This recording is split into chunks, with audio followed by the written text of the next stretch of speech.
Бүгін дағы ыйлап қырғыз апасы, бүгін дағы мөгдөйт қырғыз атасы, бүгін дағы жетім қалып чырқырап, бүк түшүүдө мигранттын баласы.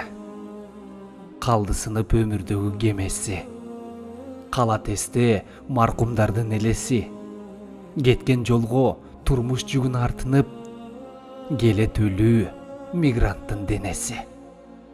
Кыйындардын аткарылбайт сөздөрү, кыйналышты кыргыздардын өздөрү, кирди чыкты кагаз канга боелуп, келе жатат мигранттын сөөктөрү. Мирлан Самуйкожо. Суусун иштик, тузун таттык чет жерден, даамы жоктой боло берген эттердин. Бир жылга деп белли байлап барган соң, план толбой аштык бетин дептердин. Жылдан жылга улап койсо калганды, унуттук да журттан кабар алганды.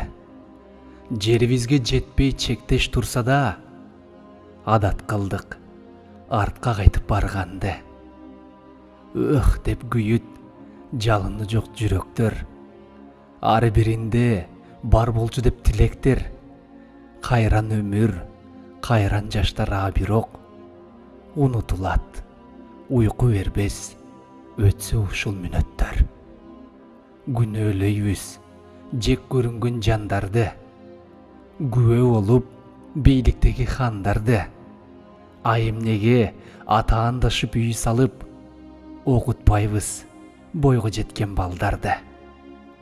Баспакана, тигүү цех, курулуш мекемелеринен каза болгондор аз келгенсип, эми жол кырсыгынан оо дүйнөгө кеткен бир туугандардын саны арбыды.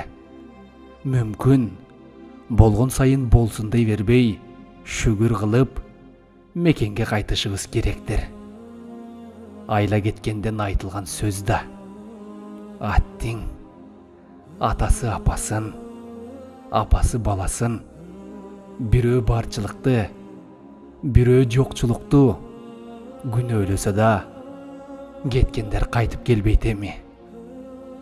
Анара Өмүрбековна.